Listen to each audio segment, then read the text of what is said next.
Mesdames et messieurs, bonsoir.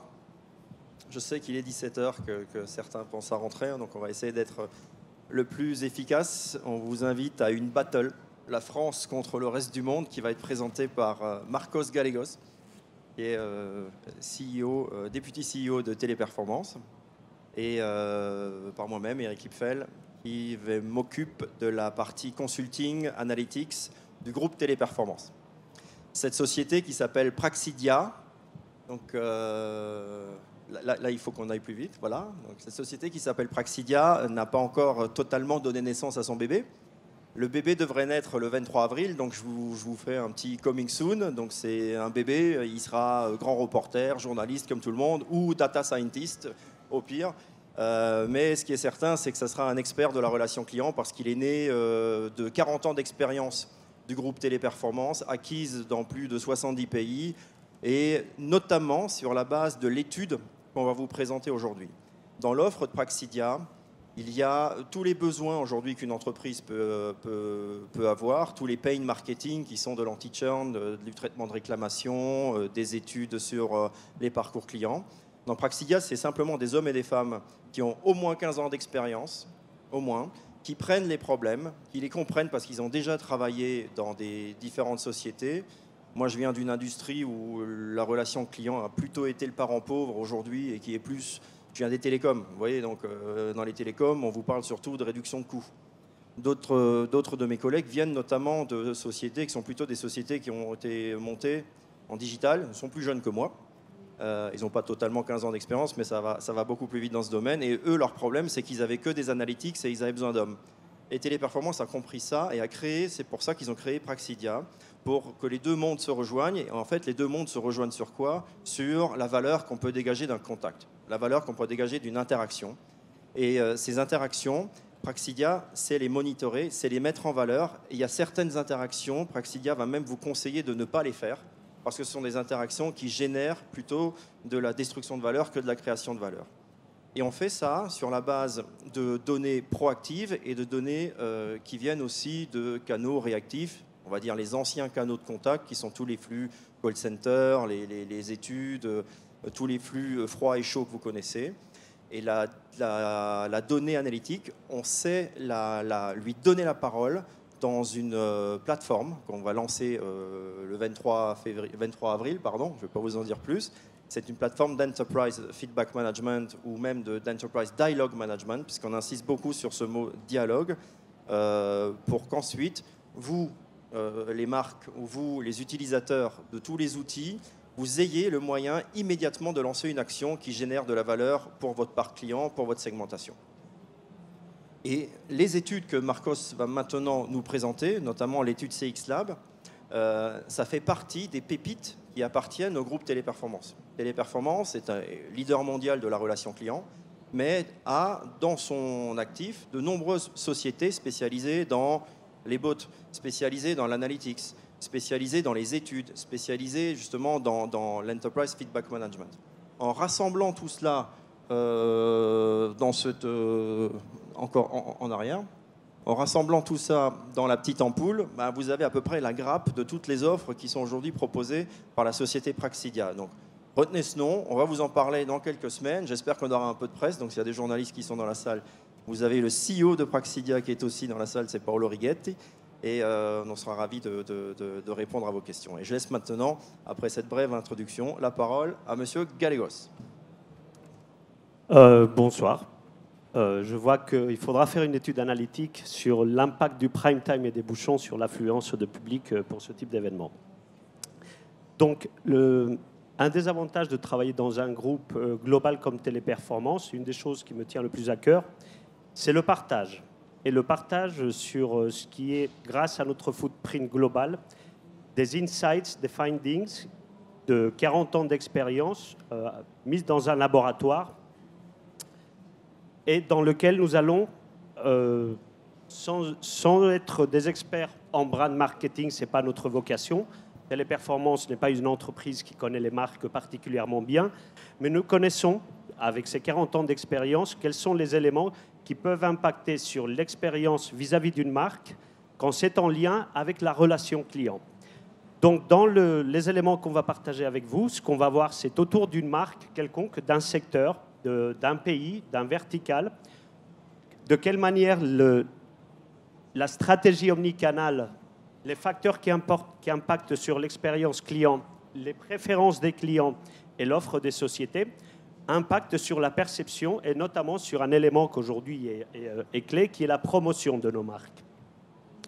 Et donc, sur une approche holistique, cette étude, nous la réalisons depuis l'année 2013. Ce qu'on tient, c'est à partager avec nos clients par secteur et sur des différentes géographies quels sont les findings, ces éléments-là qui peuvent impacter sur l'expérience client. En chiffres, cette étude, c'est plus de 180 000 enquêtes par an. Dans le cas concret du marché français, nous réalisons à peu près 15 000 enquêtes sur 18 secteurs d'activité, comme les compagnies aériennes, assurance auto, automobile, jeux online, etc., etc. Et ce que nous allons retrouver dans cette étude, ce sont des éléments qui peuvent nous permettre de comparer aujourd'hui, c'est le sujet de notre discussion, Eric, où se situe la France par rapport au benchmark mondial. Donc, premier chiffre parlant, cette étude faite sur les 13 différentes géographies, les 13 grands marchés, nous donne un score de NPS, que vous avez ici en bas, de 30% au global. Tous secteurs confondus, tous les clients que nous avons interviewés donnent un score de NPS de 30%, avec des différences assez parlantes en fonction du secteur d'activité de l'industrie. On voit que le premier, celui qui génère le plus de promotion, c'est le e-commerce. Le e-commerce, on verra pourquoi, quels sont les éléments qui peuvent driver cet NPS tellement supérieur à la moyenne, comme les consoles de jeux, les agences de voyage, et pourquoi aujourd'hui les fournisseurs d'électricité, l'assurance santé, la télévision payante sont en queue. Et ça, c'est une vision globale. Avant de voir lesquels sont les plus contents parmi les consommateurs, à quoi ça sert cette étude quand on va voir par exemple un client de Téléperformance ou un client de Praxidia?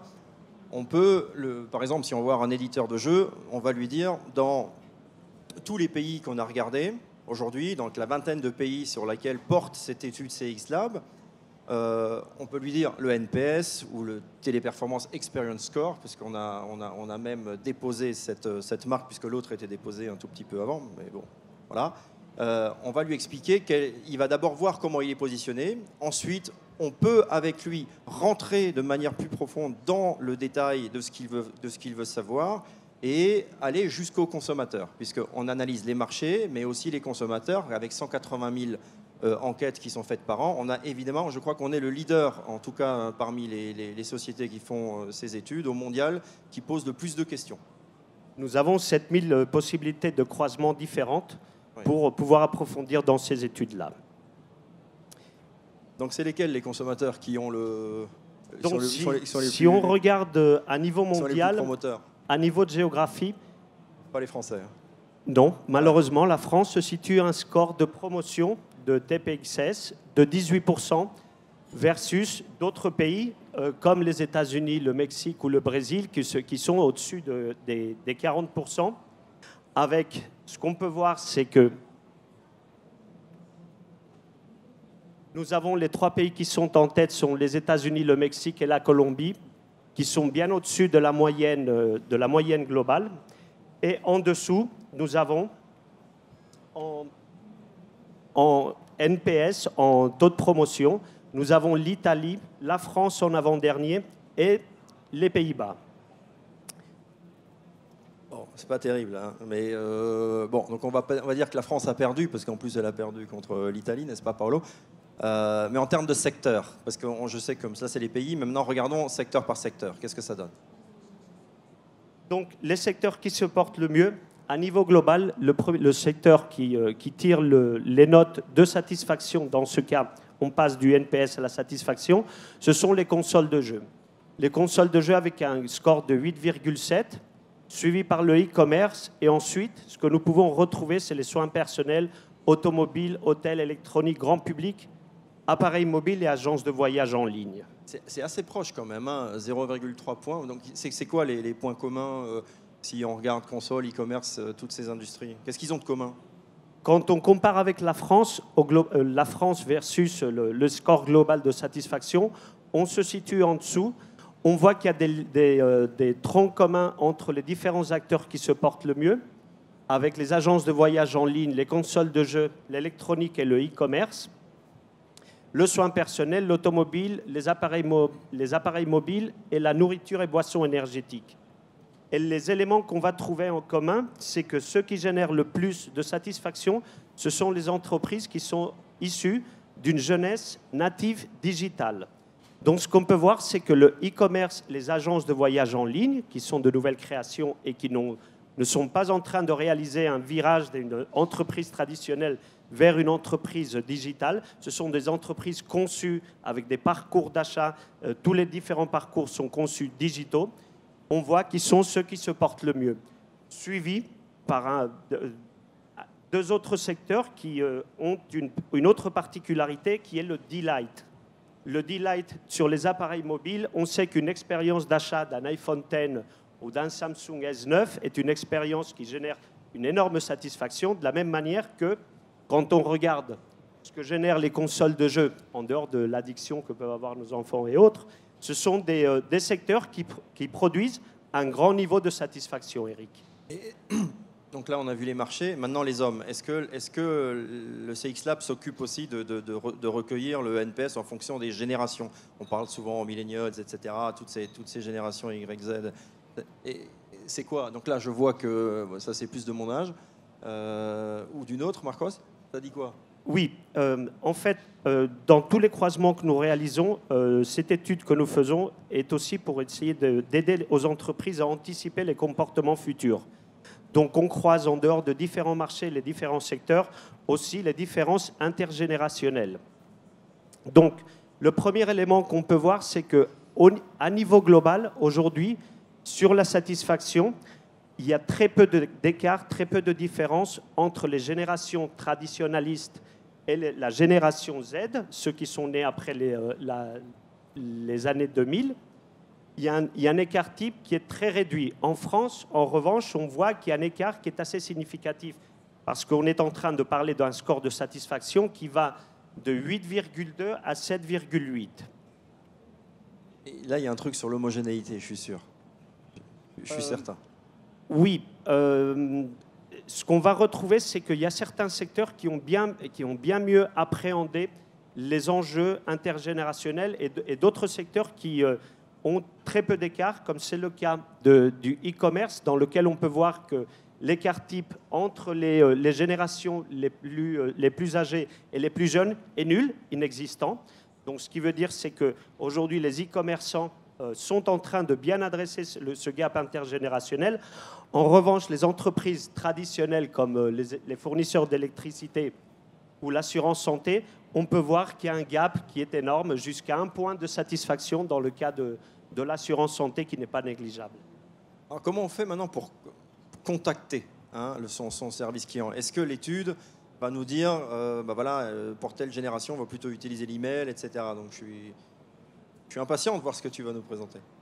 Écoute, Eric, tout ce salon est autour de ça. Oui. Tout le but de ce salon et le but de toute la plupart des entreprises qui sont ici, c'est d'adresser ce virage digital, cette transformation dont on parle beaucoup et qu'il faut essayer de trouver quels sont les éléments clés qui peuvent nous permettre nous, en tant qu'entreprise qui avons basé notre croissance sur un métier d'hommes et de femmes derrière un téléphone, de quelle manière on anticipe notre avenir, et aussi les entreprises de quelle manière sont capables de capter les enjeux de transformation pour pouvoir s'adapter.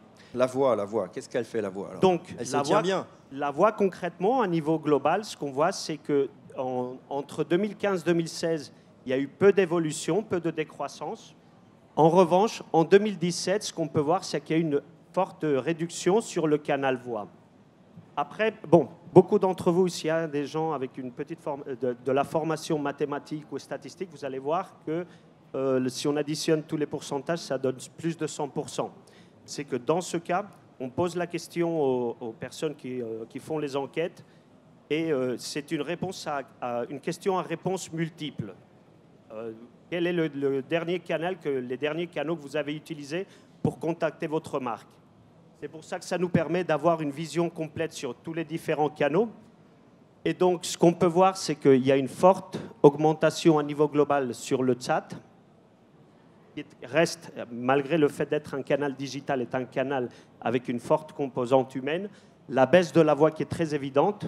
À niveau global, le email, le formulaire en ligne se réduit à faveur de l'utilisation des applis mobiles, à faveur des réseaux sociaux. Le click-to-call, que malgré cette année a une petite inflexion, reste plutôt stable. Et je crois qu'on a les chiffres pour la France, non? Les chiffres pour la France. Et donc, pour la France, une accélération encore plus accrue. En France, la réduction du canal voix a baissé de 10 points en volume, en pourcentage, pas en volume absolu. L'email, le formulaire en ligne reste stable. Le chat avec un conseiller augmente beaucoup. Comme les applications mobiles, l'utilisation des réseaux sociaux pour contacter les marques quand il s'agit de rentrer en contact avec la relation client. Le click-to-call, le SMS, donc tous les différents canaux subissent une augmentation vis-à-vis de versus ou en détriment des volumes de la voix. Alors, ce qu'on voudrait présenter, c'est comment se porte la voix maintenant aussi par secteur. Donc, si on regarde un peu les différents secteurs, hein, la moyenne, c'est 52%. Quels secteurs utilisent majoritairement encore la voix? Donc, j'imagine que chez les télécoms, c'est encore le cas, puisque je me souviens encore un tout petit peu. Mais il y a certaines industries où c'est nettement en dessous. Hein. L'e-commerce, effectivement, je te laisse commenter. Tout à fait.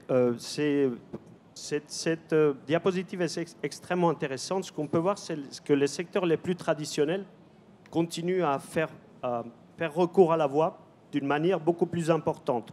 En revanche, ceux qui ont par définition une nature beaucoup plus digitale ont une utilisation de voix, bien évidemment, plus réduite. Mais il y a un élément qui est assez parlant, qui est que ceux qui se portent le mieux utilisent moins la voix que les autres canaux.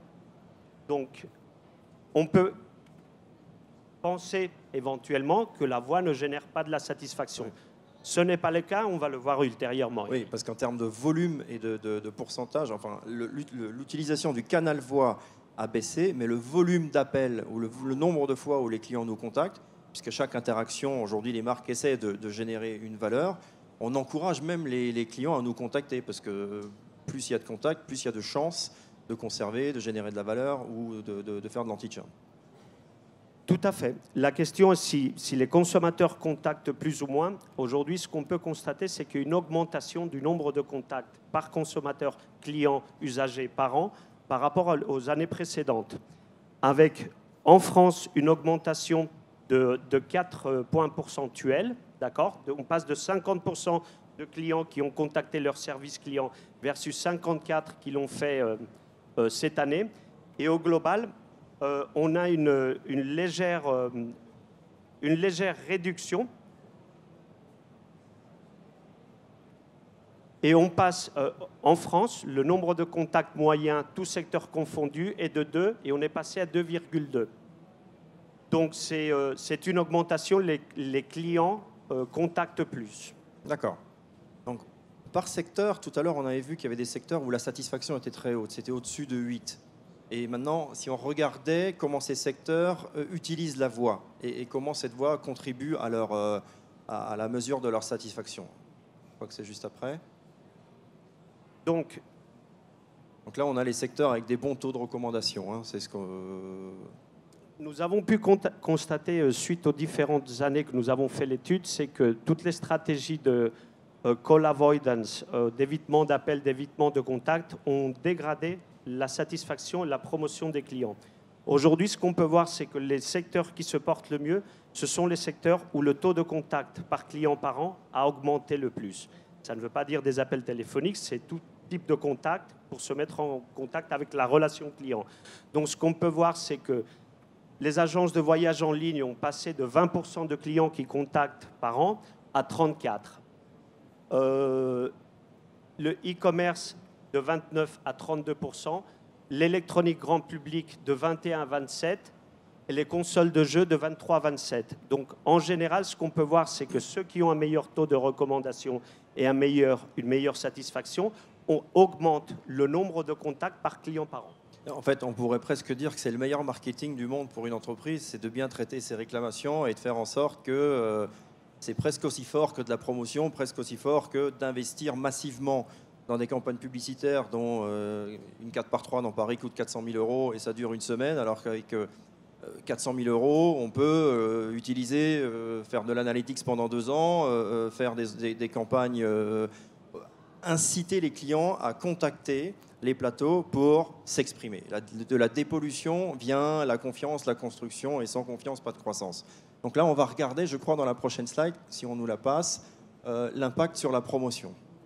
Donc effectivement, aujourd'hui, un des éléments qu'on voit suite à l'étude 2017, et c'est de la tendance depuis plusieurs années, nous avons tout à gauche la note de promotion, le 30% global, c'est tout secteur confondu à niveau mondial. Ce qu'on peut voir ensuite, c'est que ceux qui n'ont pas contacté leur service client ont un score moyen de 27%. Ceux qui ont contacté une fois ou plusieurs fois par un seul canal, 29%.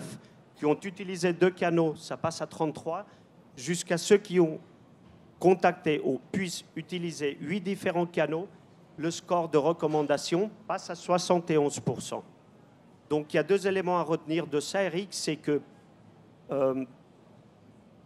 le fait de ne pas devoir faire recours à son service client n'est pas un élément qui va générer de la promotion, de la satisfaction. Ce qui génère la promotion et la satisfaction, c'est de proposer des canaux et des moyens de contact au client pour le cas échéant, qu'il puisse contacter sa marque.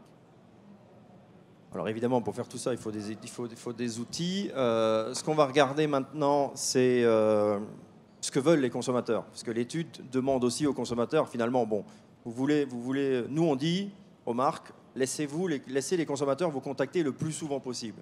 Mais bon, pour ce faire, quel est le canal qu'ils veulent utiliser ou qu'ils préfèrent utiliser? Et là, ça ne va pas être digital du tout parce que je crois que c'est la voie. Donc, c'est un élément qui démontre que les entreprises sont de plus en plus sensibles à leur stratégie d'expérience client et de relation client. On sait que pendant beaucoup d'années, le service client a été traité comme une commodity, comme quelque chose qui n'apportait pas de valeur. On voit qu'il y a de plus en plus dans toutes vos entreprises, au niveau des COMEX, des responsables, des directeurs de relations clients, des Chief Customer Experience Officers. Et aujourd'hui, ce qu'on voit, c'est que la manière dont l'usage des canaux se rapproche aux préférences, parce que nous posons la question dans cette étude, quel canal préférez-vous pour contacter un service client? À 53%, les gens préfèrent la voix. L'élément qui tue le canal voix, le contact avec l'humain, de suite à notre étude, c'est le temps d'attente. Les gens aimeraient pouvoir appeler, ne pas avoir de temps d'attente. Mais ce qui est intéressant, c'est de voir de quelle manière se rapprochent les préférences et les usages. Donc, ce qui veut dire, c'est qu'au global, les entreprises sont en train d'adopter les bonnes stratégies de proposition de canaux. Donc, évidemment, on n'est pas en train de dire, le message qu'on est en train de passer, c'est pas de dire le chat, les bots, tout ça, ça ne sert à rien. On est juste en train de dire que lorsqu'un consommateur a envie de dialoguer, il faut lui proposer et ne jamais fermer le dialogue. Que quelque part, le message le plus important de cette slide, c'est laissez-les vous parler de vive voix. Parce que d'abord, vous avez vu qu'au niveau des générations, tout le monde n'est pas sur Twitter ou sur WhatsApp ou sur Facebook Messenger, ils n'utilisent pas les bots. Et pour certaines industries ou certaines, par exemple, des télécoms, il était quelquefois facile de savoir quel est le montant de ma facture. Bon, en même temps, c'est écrit sur le portail du site. Mais vous avez encore des gens qui appellent. On ne peut pas simplement décider que parce que c'est une question simple, on ne peut pas laisser appeler les gens. Parce que si demain on décide qu'une question simple, ils n'ont qu'à pas appeler, vous perdez énormément de valeur et cette frustration, elle va se transformer très naturellement en churn et on va aller voir un autre opérateur. C'est quelquefois ce qui est arrivé. Donc, on va passer à la conclusion. Donc, une des conclusions, je crois que c'est la France a perdu la battle quand même de la satisfaction client. Bon, ça, honnêtement, avant-dernier, c'est pas terrible. Non, de toutes les années qu'on fait cette analyse, et Paolo est d'accord avec moi, il y a une composante culturelle assez forte.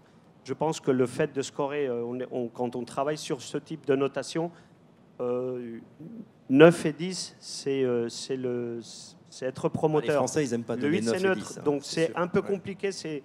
Comparativement parlant, ce sont d'autres éléments de l'étude qui peuvent nous dévoiler, comme la satisfaction et d'autres, et leur corrélation, ce qui peut nous donner un aperçu si la France est au niveau ou pas. Je pense qu'il y a une forte composante culturelle quant au scoring. Après, les marchés matures, bien évidemment, deviennent de plus en plus exigeants.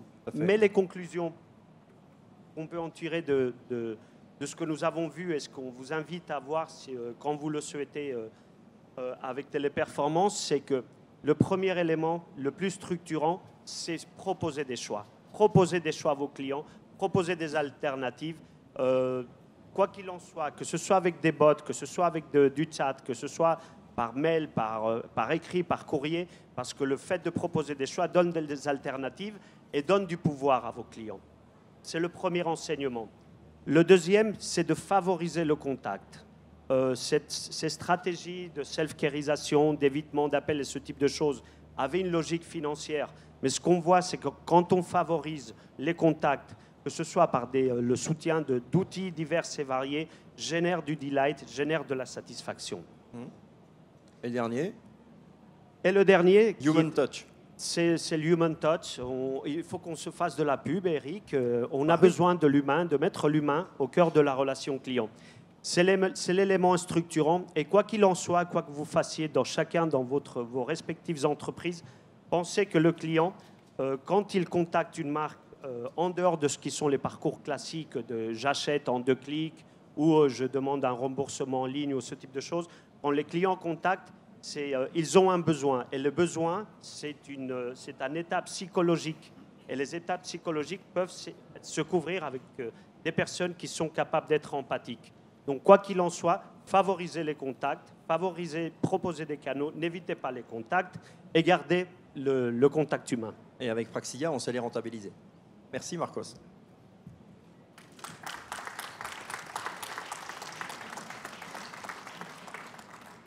Y a-t-il des questions ?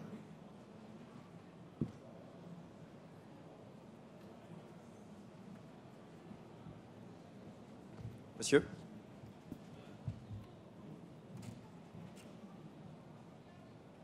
Merci. Ça avait peut-être été couvert au début, j'ai juste manqué les 2-3 premiers slides, je suis désolé. Vous parlez régulièrement de data globale sur 13 pays. C'est quoi exactement les 13 pays qui sont compris dans cette étude ? Allez, je vais le faire de mémoire. États-Unis, Brésil, Colombie, Mexique, Russie, Angleterre, UK, pardon, Italie, France, Allemagne, Pays-Bas, Émirats arabes unis et Australie. Pas mal, merci. Il n'y a plus personne qui va poser de questions, Marcos. T'as oublié l'Espagne, il paraît. Non ? Il n'y a pas. En tant qu'Espagnol, non, quand même. En tout cas, si vous souhaitez approfondir et si vous souhaitez avoir l'étude CX Lab de votre... Merci. Bonjour, c'est vraiment une petite remarque parce que moi, j'ai commencé à Téléperformance dans mes tout débuts. Et en fait, la question, c'est que justement, avec Téléperformance, ce que j'ai appris, c'est qu'on a éduqué le client pour pas qu'il rappelle pour les mêmes choses. Maintenant, on a un client qui est éduqué, qui est informé, qui sait s'auto-dépanner, on va dire un peu. Et donc, c'était parmi les choses que j'ai appris à Téléperformance. Aujourd'hui, je suis un peu étonnée de voir ça, enfin, d'écouter ça. Je vois un peu l'intérêt, mais est-ce que aujourd'hui, quand on parle de ça, est-ce qu'on fait attention aux critères, enfin, à la réitération pour la même chose? Est-ce que ces clients-là, quand vous dites que vous avez 54% qui passent par la voix et qui appellent, est-ce qu'ils rappellent pour un problème récurrent? Ou est-ce qu'on fait attention à ça lors des calculs de ça, enfin, de ces taux ou pas? C'est-à-dire, est-ce que ces clients-là rappellent pour la même chose ou est-ce que c'est simplement de la réitération voilà. Un des éléments que nous avons, parce qu'ici on vous a montré un aperçu global sur 2-3 indicateurs. L'étude va jusqu'à analyser le FCR, le First Call Resolution, le taux de réitération, et nous analysons le lien, l'impact du FCR de résoudre au premier contact ou pas vis-à-vis de 2 comportements qu'on souhaite prédire, qui est 1, la loyauté, quel impact sur la fidélité du client, et 2, sur la promotion. Donc, dans cette étude-là, dans chaque étude verticale pour chaque marché, nous rentrons là. Ici, ce qu'on vous a montré, c'est les grands chiffres. Mais le but, cette étude présente d'abord la perception vis-à-vis de la marque, vis-à-vis du service client, de la relation client de la marque, parce que ça, c'est notre cœur métier, on n'est pas des brand marketeurs. Et ensuite, le dernier contact, l'expérience avec le dernier contact. Et les findings et les enseignements de cette étude, c'est de vous montrer l'impact d'une bonne ou mauvaise expérience client en fonction des 3 attributs principaux qui sont la résolution au premier contact, c'est ce qu'on a donné, vous a fourni la solution au premier contact ou pas, l'effort, et nous allons analyser aussi la satisfaction vis-à-vis du contact. Donc, il y a un lien de cause à effet, mais bon, c'est difficile d'extrapoler au global. Oui, bonjour. Merci pour votre présentation. J'ai une question par rapport aux différences culturelles de NPS. Nous, on a ça au sein de notre petit pays qui est la Suisse, et on est obligé de corriger en fonction des Suisses allemands, des Genevois qui votent un peu comme les Français. Est-ce que ça, vous le faites? Parce qu'on sait très bien qu'un Français content, il va mettre 7 ou 8, ou un Allemand va mettre 10. Donc, est-ce que vous le rectifiez ou pas? Non. Non, parce que, comme je disais, c'est que on entend sur le taux de promotion et sur certains scores, pouvoir affiner et avoir la bonne vision serait compliqué. Il faudrait biaiser l'étude. Donc, ce qu'on fait, c'est analyser beaucoup plus d'éléments à l'intérieur, comme la fidélisation, comme l'intention de churn et d'autres, sur lesquels les échelles ne sont pas les mêmes. Ce n'est pas de 1 à 6, 7, 8 et ainsi de suite. Donc, on croise avec le reste pour pouvoir approfondir. Mais dans une vision globale, c'est compliqué de l'extraire. Donc, ça, vous allez le trouver quand on va comparer, par exemple, un secteur spécifique, les agences de voyage en ligne. C'est plus simple d'extraire ces écarts-là. Et ce qu'on dit surtout, c'est que le NPS ne fait pas tout. Parce que maintenant, je pense que tout le monde sait que le NPS ne fait pas tout, puisque vous allez dans des endroits où on vous dit de mettre 8 ou 10, etc. Donc, on a plein d'autres indicateurs chez Praxilia qui permettent justement de repositionner un tout petit peu le NPS dans un parcours global. Et l'analyse de chaque parcours client et de chaque KPI pour le parcours client donne peut-être une meilleure correction. Mais ça, c'est impossible de le faire pour 13 pays et sur 40 verticales. Mais par contre, c'est possible de le faire pour un client.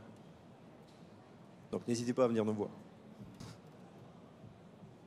Mais rassurez-vous, on a beaucoup de clients que quand on arrive à des périodes budgétaires, quand ils ont des conventions multi-pays, ils nous demandent l'étude pour pouvoir dire non, mais vous voyez, c'est culturel. Parce qu'effectivement, il y a une composante importante à l'intérieur.